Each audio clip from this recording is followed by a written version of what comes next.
The stars had always been kind to the people. For 10,000 years, they had lived in peace among the gentle worlds of the outer rim. Their planet Prime was a paradise of floating cities and crystal seas. They had never known war. They had never needed weapons. The universe, they believed, was a place of harmony. Ambassador stood at the observation window of the Grand Council chamber, watching the sky burn. The swarm had arrived 3 days ago. Already, 2 of their sister worlds had gone silent. The communications arrays showed nothing but static where billions of her people once lived. She was young for an ambassador, barely 60 cycles old. Her pale blue skin had not yet developed the silver markings of age. Her large eyes, dark as the void between stars, reflected the distant fires of orbital bombardment. Behind her, the council argued in voices that grew more desperate with each passing hour. "We must surrender," Elder Pavo said. His ancient body trembled as he spoke. "Perhaps the swarm will show mercy." "The swarm does not know mercy," council member replied. She was a military historian, one of the few who studied the concept of violence. "They consume. That is all they do. They have destroyed 18 civilizations in this sector alone." "Then we evacuate. We take what ships we have and flee to the core worlds." "Our ships are too slow. The swarm will catch us before we reach the first jump gate." Listened to them argue, but her mind was elsewhere. She kept thinking about the old stories, the ones her grandmother used to tell her when she was small. Stories about a forbidden sector of space where no civilized species dared to travel. Stories about monsters. Not the kind of monsters, something worse. The term itself was enough to make most uncomfortable. The galaxy was full of gentle worlds like their own, planets where life evolved slowly and peacefully. But there were other worlds, terrible worlds, where gravity crushed bones and radiation poisoned blood. Worlds of fire and ice, of poison air and acid rain. Worlds where life had to fight every single moment just to survive. The creatures that evolved on such worlds were different. They were hard where others were soft. They were violent where others were peaceful. They did not negotiate or compromise. They conquered and destroyed. Earth was such a world. The humans who lived there were such creatures. Had studied them years ago when she was still a student at the Academy of. The records were old and incomplete, but what she had read terrified her. Humans were pack hunters who had clawed their way to the top of their planet's food chain. They had domesticated other predators. They had split the atom. They had killed billions of their own kind in wars that lasted decades. And then, 500 years ago, they had reached the stars. The galactic community had tried to welcome them at first. The humans seemed curious, even friendly. But the welcome did not last. Within a century, 3 separate species had declared war on Earth. All 3 were extinct now. The humans had not just defended themselves. They had pursued their enemies to their home worlds and ended them completely. After that, the galaxy learned to leave humans alone. A quarantine zone was established around their sector of space. No ships entered. No signals were sent. The humans were left to their own devices, and the rest of the galaxy pretended they did not exist. For 500 years, this arrangement had worked. Turned away from the window and faced the council. "There is another option," she said. Her voice was quiet, but something in her tone made everyone stop talking. "We could ask the humans for help." The silence that followed was absolute. Elder Pavo's mouth opened and closed several times before he could speak. "That is madness," he finally managed. "The humans are monsters. They would destroy us just as surely as the swarm." "Perhaps," said, "but the swarm is here now. The humans are far away. If we do nothing, we die today. If we contact the humans, we might die tomorrow. I prefer tomorrow." "You cannot be serious," said. "The quarantine exists for a reason. The humans are the most dangerous species the galaxy has ever known. More dangerous than the swarm." No one had an answer for that. The debate continued for hours. Outside, the sky grew darker as more swarm ships entered orbit. Reports came in from the surface. The swarm had begun landing troops. Cities were being overrun. Millions were dying. In the end, it was not courage that convinced the council. It was desperation. When the last defense satellite fell and the swarm's shadow covered the capital city, Elder Pavo finally gave his consent. "Send the signal," he said, his voice broken. "May the ancestors forgive us." Went to the communications center alone. The technicians had fled hours ago, seeking shelter in the underground bunkers.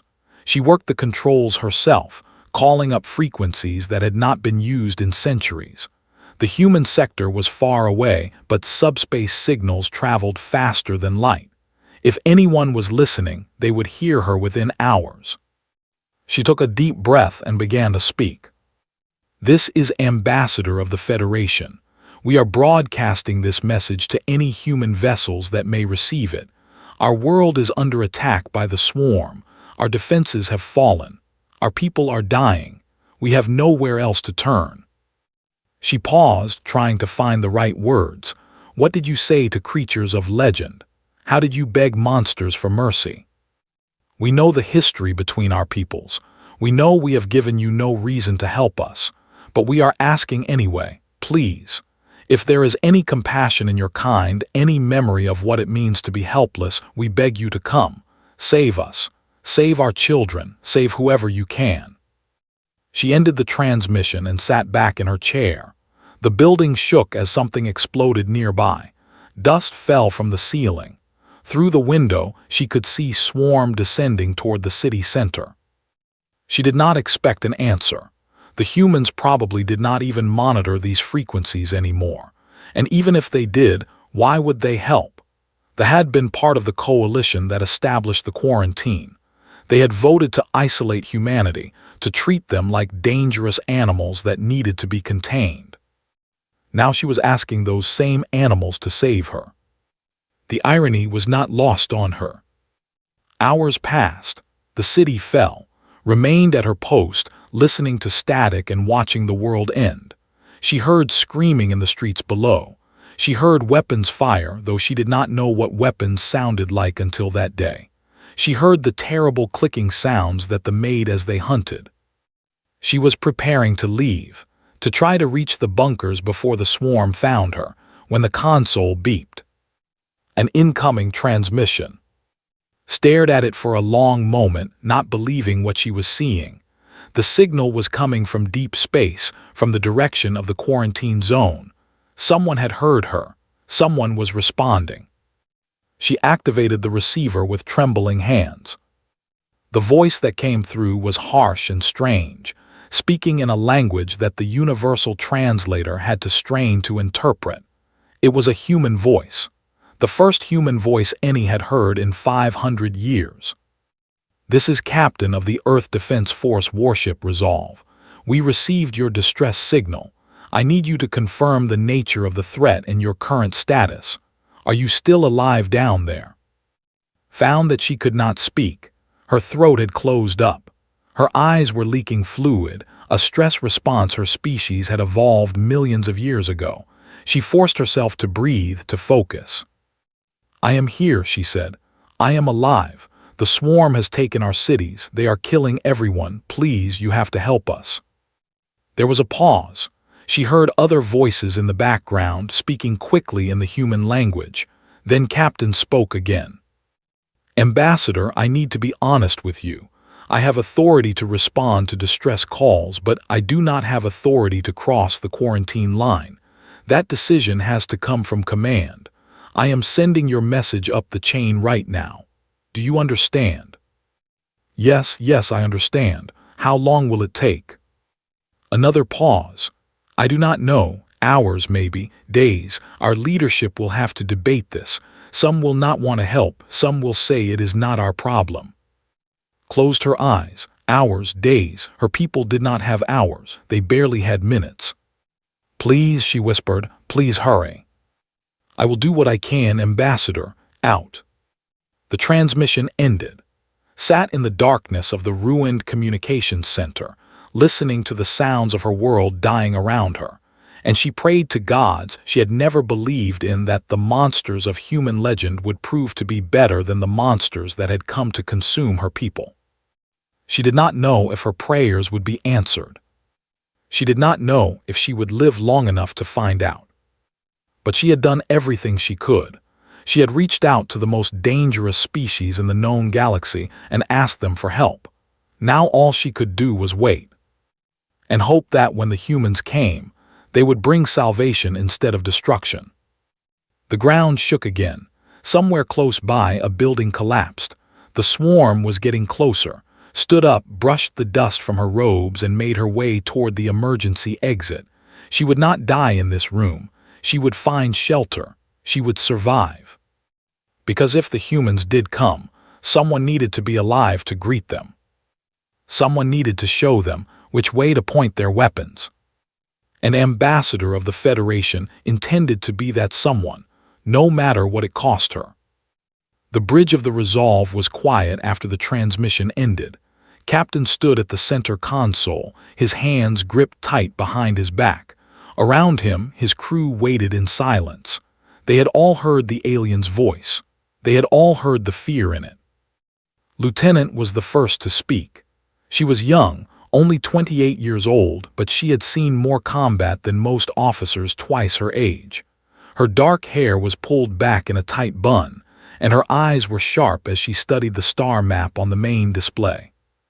"The system is 18 hours away at maximum burn," she said. "If we leave now, we can be there before local midnight." "We cannot leave now," replied. He did not look at her. His eyes were fixed on a point far beyond the viewport, somewhere in the darkness between stars. "We do not have authorization." "Sir, with respect, those people are dying." "I know. Every hour we wait, thousands more will die." "I know, Lieutenant." His voice was hard. "But I am not going to start an interstellar incident because you feel bad about aliens we have never met. Chain of command exists for a reason." Fell silent. She knew he was right. She also knew that being right did not make the waiting any easier. The Resolve was one of Earth's warships, a Hammer-class destroyer built for speed and firepower. It carried a crew of 300 and enough weapons to crack a small moon. For the past 6 months, it had been patrolling the edge of the quarantine zone, watching for any ships that might try to cross into human space. No ships ever came. The galaxy had learned its lesson long ago. Humans were not to be disturbed. But now something had changed. For the first time in 5 centuries, someone had reached out to humanity, not with threats or demands but with a plea for help. Did not know how to feel about that. He walked to his command chair and sat down heavily. "Communications, get me a direct line to Fleet Command. Priority Alpha." "Yes, sir." The connection took several minutes to establish. Earth was far away, and even subspace signals needed time to travel. When the screen finally flickered to life, found himself looking at Admiral, the commander of Earth's outer fleet. She was an older woman, her gray hair cut short, her face lined with decades of service. She looked tired. "Captain, I received your preliminary report. This is the distress signal." "Yes, Admiral. They are asking for military assistance against something called the Swarm." "I know what they are." The expression did not change. "Species, hive mind structure, aggressive expansion pattern. They have been working their way through the outer rim for the past decade. We have been monitoring them." Felt something cold settle in his stomach. "You knew about this?" "We knew. We also knew it was not our problem. They have never come near human space. They have no reason to. There is nothing out here they want. So we just let them consume everyone else." "That is not our decision to make, Captain. We have spent 500 years building walls between ourselves and the rest of the galaxy. Those walls exist because the galaxy made it very clear that they do not want us involved in their affairs. We honored that wish." Leaned forward. "Admiral, they are begging us for help. They have nowhere else to turn. Their entire civilization is being wiped out." "And that is tragic, truly," But it is not our fight. His voice softened slightly. I understand how you feel, I do, but we cannot just decide to intervene every time something bad happens to someone out there. The galaxy wanted us gone. They got their wish. We cannot change that now just because it is convenient for them. So that is it, we do nothing. I did not say that, glanced at something off-screen. Command is discussing the situation right now. There are some who agree with you who think we should help. There are others who think we should stay out of it. The debate is ongoing. How long? I do not know. These things take time. They do not have time, Admiral. Was quiet for a moment. When she spoke again, her voice was careful. Captain, I am going to tell you something, and I need you to understand that this is not an order. It is just information. Straightened in his chair, I am listening. The quarantine line is a political boundary, not a physical one. There are no barriers, no checkpoints. A ship could cross it at any time. If such a ship were to respond to a legitimate distress call from a civilization under attack, it would technically be acting within its authority as a defender of sentient life. Whether that action would be approved or punished would depend entirely on the outcome. Understood what she was saying. She was giving him permission without giving him permission. If he succeeded, he would be a hero. If he failed, he would be court-martialed and probably executed. And if I choose to wait for official authorization, then you wait, and whatever happens to the happens without us. Met his eyes through the screen. The choice is yours, Captain. Command will make its decision eventually. Whether that decision comes in time is not something I can control. The transmission ended.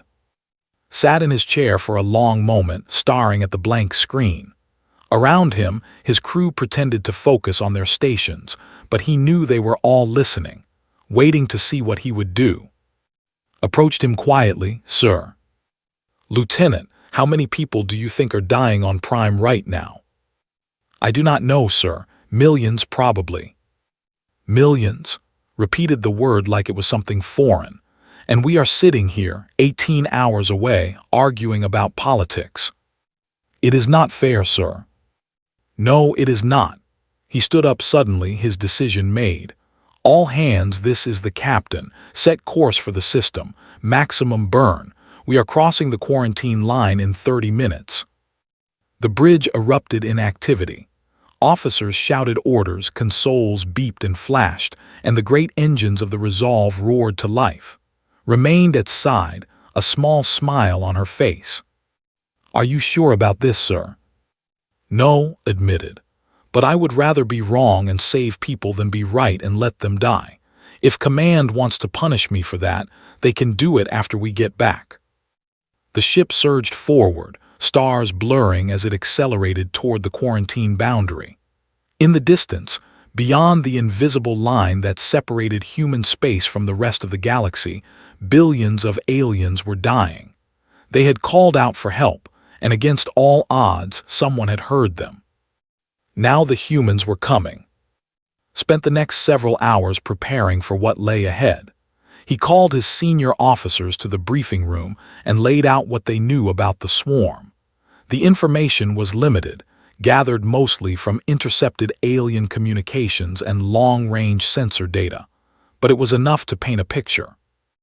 There were a species of predators that had evolved on a harsh desert world in the galactic core. They reproduced rapidly, consumed everything in their path, and showed no interest in diplomacy or negotiation. When they encountered a new civilization, they attacked. When they conquered a world, they stripped it of resources and moved on. They had been doing this for thousands of years. Their ships are fast but lightly armored, reported. They rely on numbers rather than individual strength. A single fighter is not much of a threat, but they attack in swarms of thousands. Our weapons can handle that, Chief Weapons Officer Park said. He was a big man with hands and a quiet voice. Point defense systems will chew through their fighters. The real problem is their command ships. Take those out and the swarm loses coordination.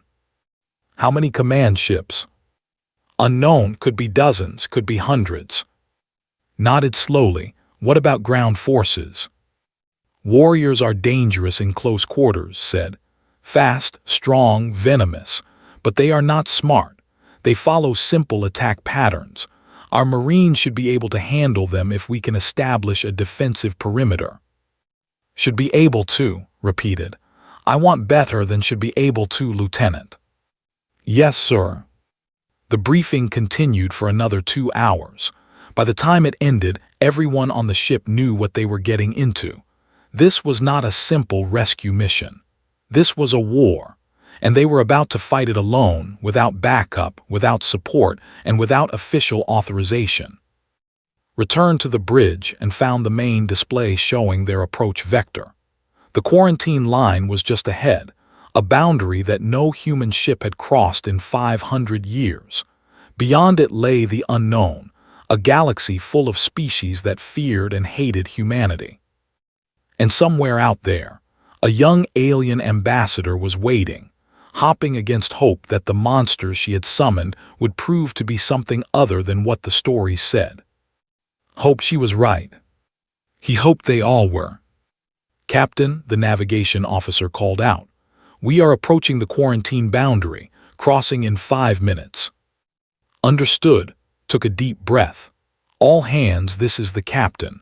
We are about to enter alien space for the first time in 500 years. I do not know what we will find out there. I do not know if we will all come back. But I know this, there are people dying and we can help them. That is reason enough for me." He paused, looking around at his crew. They were young, most of them, children of a world that had known peace for generations. But there was steel in their eyes. They were ready. "Let us go show the galaxy what humans are made of," said. "Cross the line." The resolve surged forward, breaking through the invisible barrier that had separated humanity from the rest of the universe for half a millennium. Behind them, Earth grew small and distant. Ahead, the stars waited.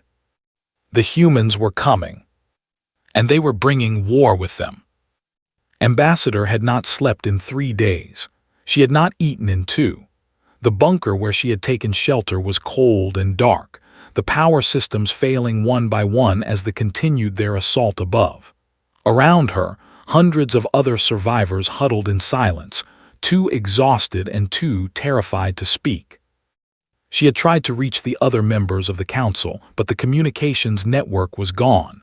Elder Pavo was dead. She had seen his body in the streets, torn apart by warriors.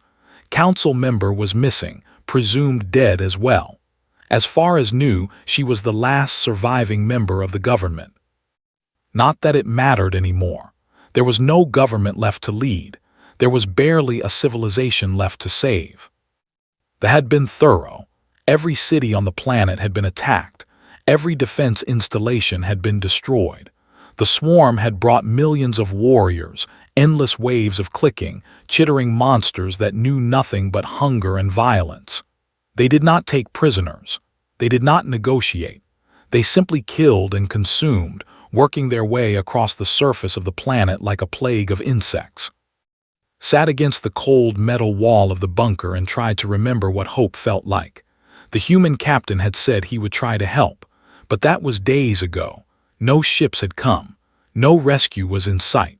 The humans had probably decided it was not worth the trouble, or maybe they had never intended to help at all.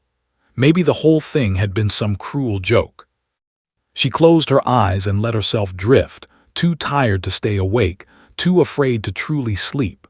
In her dreams, she saw fire and shadow, heard the clicking of warriors, felt their claws tear into her flesh. She woke gasping, her heart racing, her hands shaking. And then she heard something that made her stop breathing entirely. A sound from above, not the familiar clicking of something different, something loud and powerful and strange. The ceiling of the bunker shook, dust fell from the cracks. The other survivors looked up, their eyes wide with fear. "What is that?" someone whispered. Did not answer. She pushed herself to her feet and made her way to the emergency access hatch. Her legs felt weak, her body protesting every movement, but she kept going. She had to know. She had to see. The hatch opened onto a ruined street. The buildings around her were burned and broken, their elegant spires reduced to rubble. The sky above was dark with smoke and ash. And descending through that darkness, like ancient gods of war returning to claim their domain, were ships. Human ships. Had studied the records. She had seen the old images of human vessels, their harsh angular designs so different from the smooth curves favored by other species. But nothing had prepared her for the reality. These ships were massive, bristling with weapons, their hulls and burned from countless battles. They did not glide gracefully through the atmosphere. They fell like hammers, like fists, like the judgment of an angry universe. The largest ship, the one at the center of the formation, was bigger than any vessel had ever seen. Its name was painted on its side in bold human characters. She could not read them, but somehow she knew. This was the Resolve. This was the ship that had answered her call. Behind her, survivors were emerging from the bunker, their eyes fixed on the sky. Some were crying. Some were praying. Some were simply staring, unable to process what they were seeing. "They came," someone said. "The humans came." Felt tears streaming down her face. She did not wipe them away. "Yes," she whispered, "they came." The human ships took up positions in the sky, forming a defensive perimeter around what remained of the capital. Smaller vessels, fighters, and began to descend toward the surface. Though for the first time since the invasion began, seemed uncertain. Their endless clicking grew louder, more frantic. They had not expected this. They had not planned for this. A communication channel crackled to life. The universal translator struggled to process the harsh human language, but eventually the words came through, clear and strong. "This is Captain of the Earth Defense Force Warship Resolve. I am addressing all survivors. We have received your distress signal and we are here to help. Please remain in your shelters until further notice. We are about to engage the enemy." Fumbled for her communicator. Her hands were shaking so badly she almost dropped it. "Captain, this is Ambassador. I am at the coordinates I sent with my original transmission. Thank you for coming." There was a brief pause. Then the captain's voice returned, and this time there was something almost warm in it. "Ambassador, it is good to hear your voice. Stay where you are. We will come to you soon." "I understand. Captain, I need to tell you something. They are not just here on the surface. They have ships in orbit, hundreds of them. Their command vessels are somewhere in the system. If you do not destroy those, they will just keep sending more warriors." "Understood. We are aware of the orbital situation. Lieutenant is coordinating our response now. Focus on keeping yourself and the other survivors safe. We will handle the rest." The channel went silent, looked up at the sky, watching as the human ships began to move. Even from the ground, she could see weapons powering up, targeting systems locking on, massive guns rotating toward their targets. The ships in orbit, those dark masses that had blocked out the stars for days, were about to learn what it meant to fight humanity. The first shot came from the Resolve. A beam of pure white light, so bright it hurt to look at, lanced across the sky and struck one of the command vessels. The alien ship, a massive thing that had seemed invincible just moments ago, exploded, just like that. One shot, one kill. Then the rest of the human fleet opened fire. Had never seen destruction on this scale. She had never imagined it was possible. The ships, thousands of them, began to fall from the sky like burning rain. Human weapons tore through their formations, shattered their hulls, reduced them to molten debris. The clicking of the warriors on the ground grew panicked, confused. Without their command ships, they were losing coordination. On the surface, human touched down. Doors opened and figures emerged, clad in heavy armor and carrying weapons that did not recognize. They were smaller than she had expected, shorter than most, in fact. But they moved with a confidence, a purpose that made them seem far larger than their physical size. The first human she saw up close was a young woman in combat armor. Her face was hard, her eyes constantly scanning for threats.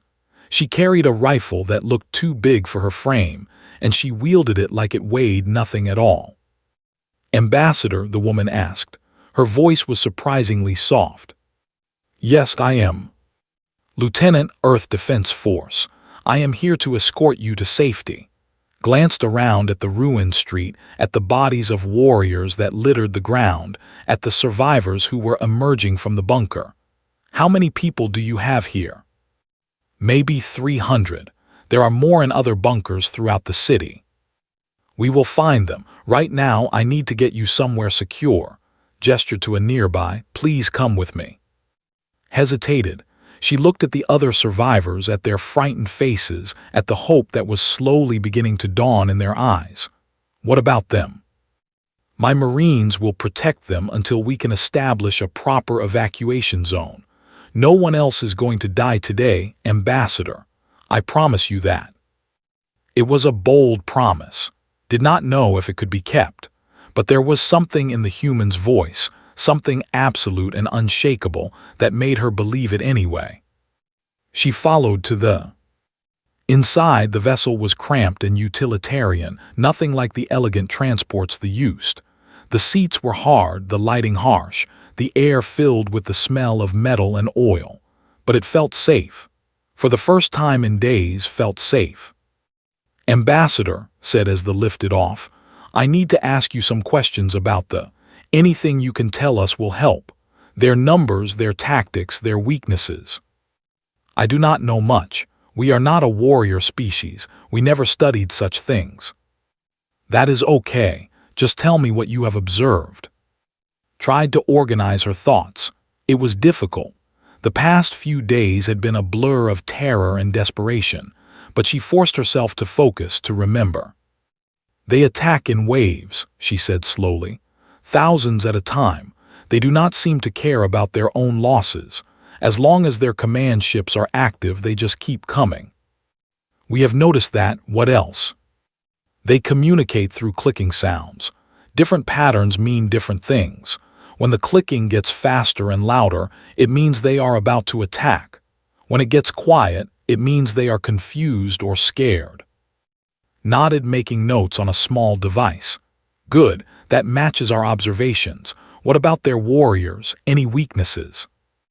"They are fast and strong, but they are not very smart. If you break their formation, they become disorganized. And their eyes, they cannot see well in bright light. Our sun is dimmer than most. When they attacked our day side, they were slower, less coordinated." "Bright light, interesting," smiled. It was a small smile, but it made her seem almost friendly. "Thank you, Ambassador, this is helpful." The banked hard, and through the viewport could see the battle raging below. Human Marines were engaging warriors in the streets, their weapons blazing, their voices shouting orders in that harsh, strange language. They were falling back, their endless advance finally broken. "You are winning," said. It was not a question. "We are." His voice was matter of fact. "They have never fought humans before. They do not know what we are capable of. By the time they figure it out, it will be too late." Watched the battle unfold, watched the humans fight with a ferocity and efficiency that took her breath away. These creatures, these that the galaxy had spent 5 centuries fearing, were saving her people. They had come across the stars, risked everything, to help strangers they had never met. "Why?" she asked quietly. "Why did you come?" Was silent for a moment. When she answered, her voice was thoughtful. "Because you asked, because you needed help, because that is what we do." "But we treated your kind so badly. The quarantine, the isolation." "That was a long time ago, Ambassador. And besides, it is not really our decision to hold grudges." Looked at her, and there was something gentle in her eyes. "You called for help. We answered. That is all that matters." Did not know what to say to that. So she said nothing. She just sat in silence, watching the humans fight, watching her world begin to be saved, and wondering if maybe, just maybe, the galaxy had been wrong about these monsters all along. Captain stood at the forward command post, watching his Marines push deeper into the ruined city. The sounds of battle filled the air, a symphony of weapons fire, explosions, and the death screams of warriors. It was a familiar sound to him. He had heard it many times before in training simulations and historical recordings, but this was different. This was real. He had left the Resolve in orbit, under the command of his executive officer. The ship could handle the space battle without him, but the ground war needed his personal attention. They were concentrated in the urban areas, and clearing them out would require precision and coordination that could only be achieved on site. "Sir, 3rd Platoon has reached the Central Plaza," a young sergeant reported. "They have encountered heavy resistance, requesting artillery support. There are civilians sheltering in that area. Tell 3rd Platoon to use small arms only. No explosives, no heavy weapons." "Yes, sir."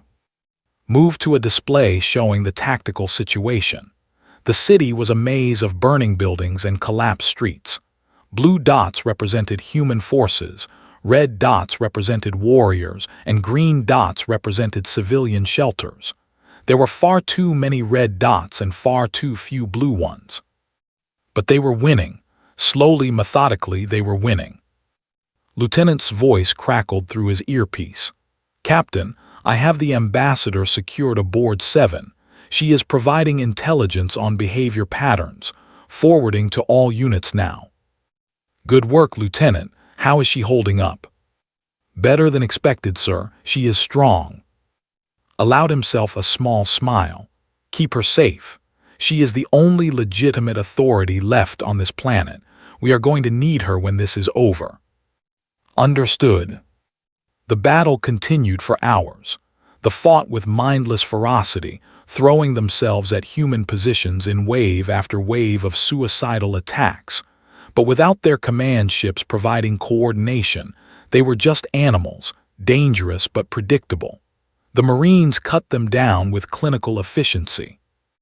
By midday, the capital was secured. Human casualties were light, fewer than 50 dead and wounded. Casualties were in the tens of thousands. The clicking had gone silent. But the battle was not over. Across the planet, other cities were still under attack, and in orbit, the remains of the fleet were regrouping, preparing for another assault.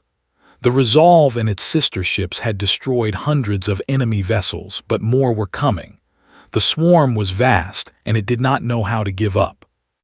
Called his officers together for a strategic conference. They met in a damaged building that had once been some kind of government center. The walls were cracked, the ceiling partially collapsed, but it was the most defensible structure in the area. "Current status," said, looking around at his team. Chief Weapons Officer Park spoke first. "Orbital defenses are holding. The Resolve has taken some damage, but nothing critical. We have destroyed approximately 800 enemy vessels, including 12 command ships, but our sensors are detecting a large fleet approaching from the outer system. Estimated arrival time is 6 hours. "How large?" "At least 2,000 ships, sir, including what looks like a mobile hive, one of the big ones." Felt his jaw tighten. A mobile hive was a super carrier, a massive vessel that served as both a command center and a breeding ground. As long as it existed, the swarm could keep producing new warriors indefinitely. "Can we destroy it?" "Maybe. The hive is heavily armored and protected by hundreds of escort vessels. It will not be easy." "Easy is not what we do." Turned to his ground commander, a tough old major named. "What about the surface situation?" "We control the capital and 3 other major cities," reported. "But there are still forces scattered across the continent. Estimated strength is 500,000 warriors, maybe more. They have gone to ground, hiding in tunnels and caves. Rooting them out will take time."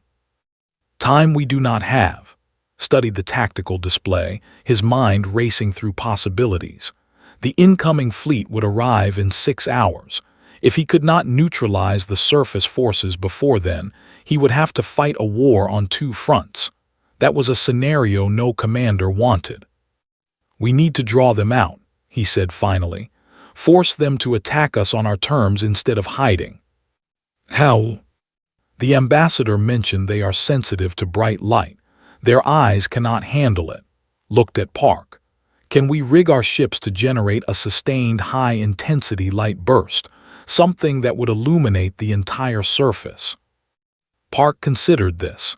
It would take some modifications, but yes, we could use the targeting lasers at low power, spread across a wide area. It would not cause physical damage, but it would be blinding. Do it. Coordinate with all vessels in orbit. When the enemy fleet arrives, I want the entire day side of this planet lit up like a star. The on the surface will either have to attack or go blind. And when they attack, we will be ready for them. The next few hours were a blur of preparation.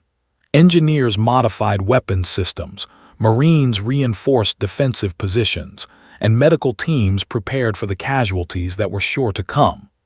Ambassador, despite her exhaustion, insisted on helping. She guided human forces to hidden civilian shelters, translated communications, and provided crucial insights into infrastructure. Found a moment to speak with her during a brief lull in activity. She was sitting in a corner of the command center, drinking something warm from a human ration pack. She looked terrible, her blue skin pale, her eyes hollow. But there was a fire in her that had not been there before. Ambassador, you should rest. I cannot rest while my people are dying. Your people are being saved, because of you, because you had the courage to send that message. Shook her head. All I did was beg, you are the ones doing the saving. Asking for help is not begging, it is wisdom. Sat down across from her. You knew the risks. You knew what we were, what the galaxy thinks of us, and you reached out anyway. That took more courage than anything my Marines are doing out there. She looked at him for a long moment. Do you know what the stories say about your kind? They say you are monsters, mindless killers who destroy everything you touch. I have heard the stories. They are wrong. It was not a question. We have done terrible things in our past. We have killed billions of our own species in wars that accomplished nothing. We have destroyed ecosystems, driven countless species to extinction, poisoned our own world. His voice was steady, unflinching. But we have also done great things. We have built civilizations, created art and music and literature that transcend anything physical. We have looked at the stars and wondered. We have chosen, again and again, to be better than what we were. And which are you now, the monsters or the builders? Smiled. It was a tired smile, but genuine. We are both, Ambassador. That is what makes us human. The capacity for terrible destruction and wonderful creation exists in equal measure. The choice is always ours. Before could respond, alarms began to sound. The enemy fleet had arrived early. It was time. Stood and moved to the command console. On the display, thousands of red dots were pouring into the system, a wave of death that darkened the stars themselves. At their center, massive and terrible, was the mobile hive. All units, this is the captain. The enemy is here. Initiate Operation Bright Light on my command. In orbit, human ships powered up their modified targeting systems. On the surface, Marines took positions behind reinforced walls and in fortified buildings. In the skies above Prime, weapons charged and targeting computers locked on. Now said. The world turned white. From every human ship in orbit, beams of concentrated light stabbed down through the atmosphere, spreading across the day side of the planet in a blinding flood.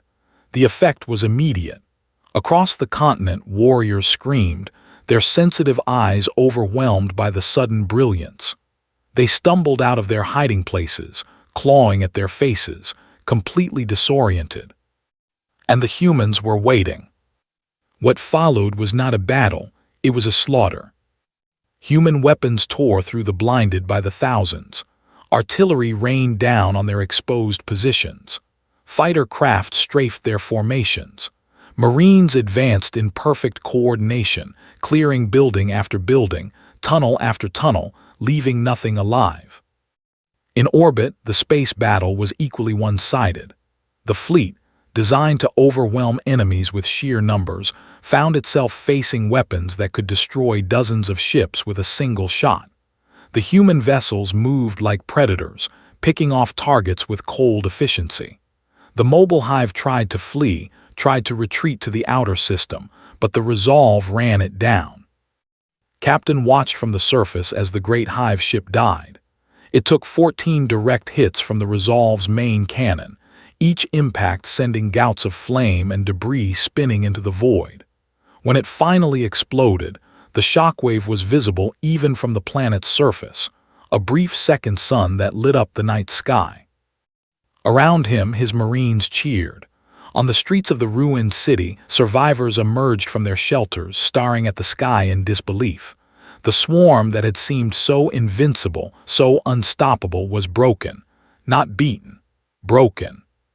Felt no triumph. He felt only tired, so many dead, so much destruction, and they were just getting started.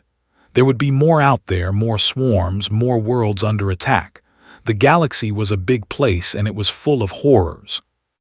But for now, for this one world, on this one day, they had one. Ambassador found him standing alone on the balcony of the command center, watching the sun set over the ruined city. The light was soft and golden, almost peaceful. If you did not look too closely, you could almost pretend that the war had never happened.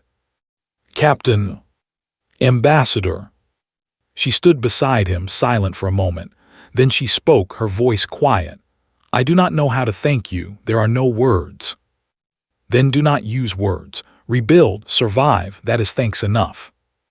We will, she paused. What happens now to you, to your fleet? We stay until the cleanup is finished. Make sure there are no more hiding somewhere. Then we go home and face whatever consequences are waiting for us. Consequences? I crossed the quarantine line without authorization. Technically, I committed an act of war against the galactic community. There will be hearings, investigations, maybe worse. Stared at him. You risked everything. Your career, your freedom, your life, for people you had never met. Shrugged. Someone once told me that the measure of a person is not what they do when it is easy, it is what they do when it is hard. He looked at her and smiled. This was hard, but it was the right thing to do. The galaxy was wrong about you, said softly, about all of you. Maybe, or maybe we are just what they always feared but aimed in a different direction, turned back to watch the sunset. Either way, the choice was ours. It always is. 3 weeks had passed since the battle. The fires had stopped burning. The dead had been counted and mourned. And slowly, painfully, Prime was beginning to heal. Ambassador stood on the steps of what had once been the Grand Council chamber.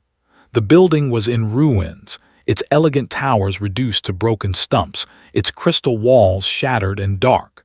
But construction crews were already at work, human and working side by side, clearing rubble and laying new foundations.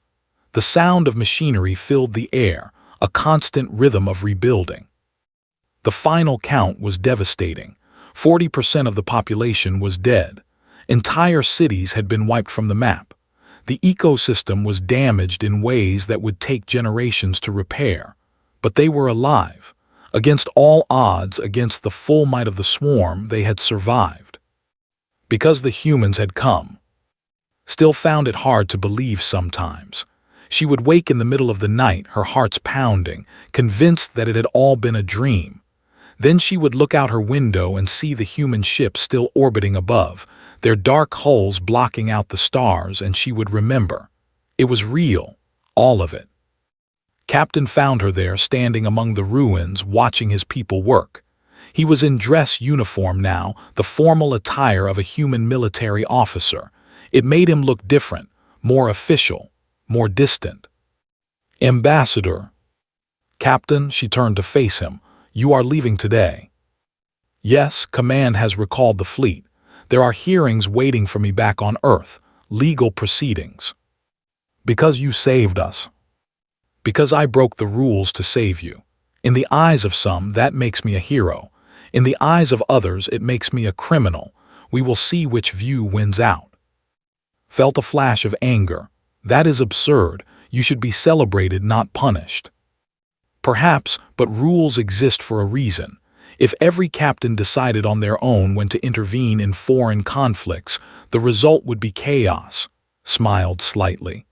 Do not worry about me, Ambassador. I knew what I was doing. I accept the consequences.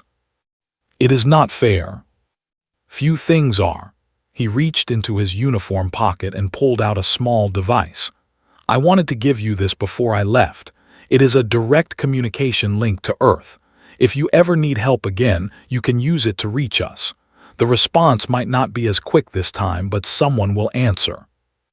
Took the device carefully, holding it like it was something precious. Thank you. There is something else. His voice grew more serious. The galactic community is going to have questions about what happened here, about our involvement. There will be pressure on your government to condemn us, to call our intervention an act of aggression. I will never do that. I know, but the pressure will be intense. The other species have spent 500 years telling themselves that humans are monsters. They will not want to accept that we might be something else. Some of them will try to twist this story, make it seem like we were the aggressors, like we came here to conquer rather than to help. His eyes hardened. Then I will tell them the truth. I will stand before the entire Galactic Senate if I have to and tell them exactly what happened. I will tell them how you came when no one else would, how you fought and bled and died to save people who had done nothing to deserve your help. I will make them listen. You would do that. You saved my world, Captain. You saved my people. I would do anything. Studied her for a long moment. Then he nodded slowly. You know, Ambassador, when I first received your distress signal, I was not sure what to think. There were strangers to us, part of the coalition that had spent 5 centuries treating humanity like dangerous animals. I was not sure you deserved our help. And now I am glad we came, not because of politics or strategy or galactic relations, because of you, because of your people. Because of the children I see playing in the streets, the families reuniting, the old men and women weeping with joy because they lived to see another sunrise. His voice was quiet. That is why we fight. That is why we exist, to protect moments like these. Felt tears forming in her eyes. She did not try to stop them. Captain, I need to tell you something. Before you came, I was preparing to die. The swarm had overrun everything. There was no hope left.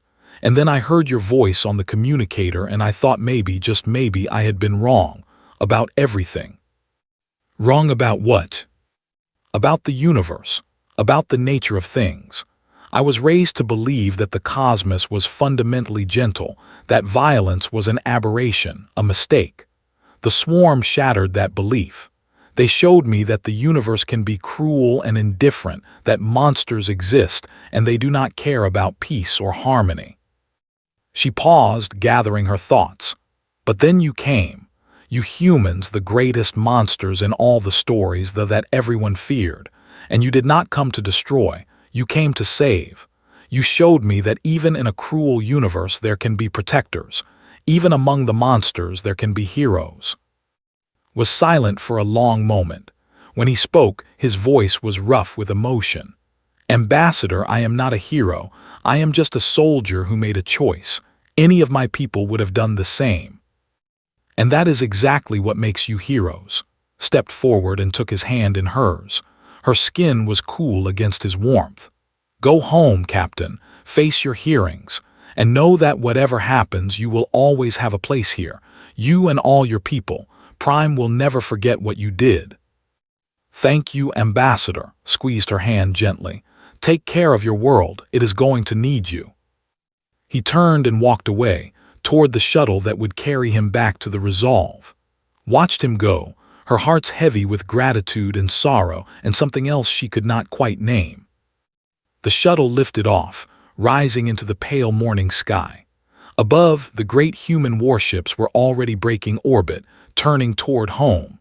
One by one, they engaged their drives and vanished into the darkness between stars.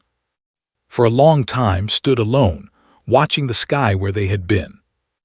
Then she turned and walked back to the ruins of the council chamber. There was work to do, a government to rebuild, a people to lead. She was the last surviving member of the old administration. The responsibility fell to her now. Over the following months, Prime slowly came back to life.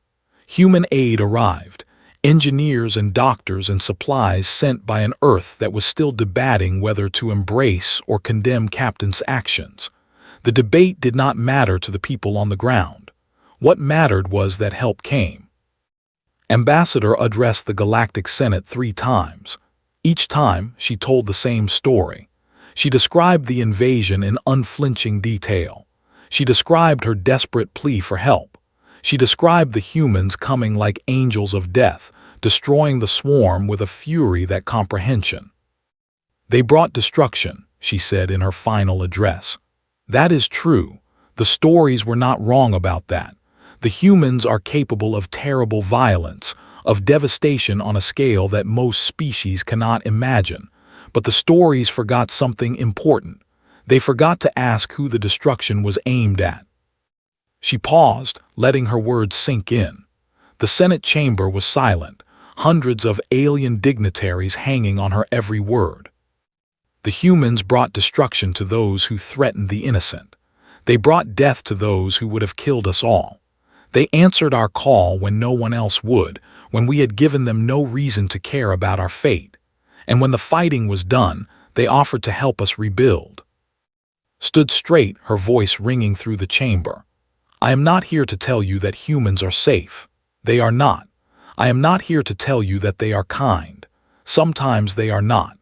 I am here to tell you that when my world was dying, when billions of my people faced extinction, the monsters of human legend were the only ones who answered our prayers. We called them. We built walls to keep them away. We told ourselves stories about their violence so we could feel superior, feel safe. But when real danger came, when a true enemy threatened to consume everything we loved, it was the who saved us. So I ask you, honored delegates, who are the real monsters? The humans who came to help, or the galaxy that stood by and watched? She received no answer. She had not expected one. The galaxy would need time to process what had happened, to adjust its understanding of humanity. That was fine. Time was something the Now had, thanks to the humans who had given it to them. Back on Earth, Captain faced his court-martial. The evidence was clear. He had violated the quarantine, crossed into alien space without authorization, and engaged in military action against a foreign power.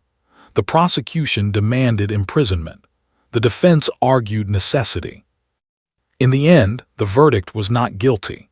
The judges ruled that the circumstances had justified the action, that the preservation of innocent life outweighed the letter of the law. Was promoted to admiral and given command of a new deep space fleet. His first order as admiral was to establish a formal alliance between Earth and Prime. The quarantine line was officially dissolved. For the first time in 500 years, humanity was part of the galactic community. Not everyone was happy about this. Some species still feared the humans, still clung to the old stories, but more and more the truth was spreading. They were not just destroyers, they were protectors, and they chose to protect. Years later would tell the story to her. She would describe the dark days of the invasion, the terror, the despair. And then she would describe the ships falling from the sky, the warriors in their armor, the captain who had risked everything to save strangers. The humans brought destruction, she would tell them. That is the truth, but they brought it only to those who deserved it. To everyone else they brought hope. Her would look up at her with wide eyes, trying to imagine such things, and would smile and point to the stars. Out there, she would say, are the greatest warriors the galaxy has ever known, and they are our friends. It was not the ending anyone had expected. The galaxy had spent 5 centuries building walls against humanity, telling stories of monsters and death. They had prepared for the worst. Instead, they got something else entirely. They got soldiers who could have conquered the stars but chose to protect them instead. They got destruction aimed only at those who dealt in death. They got hope in the darkest of times. The humans had answered the call for help, and they had brought exactly what was needed. Nothing more, nothing less.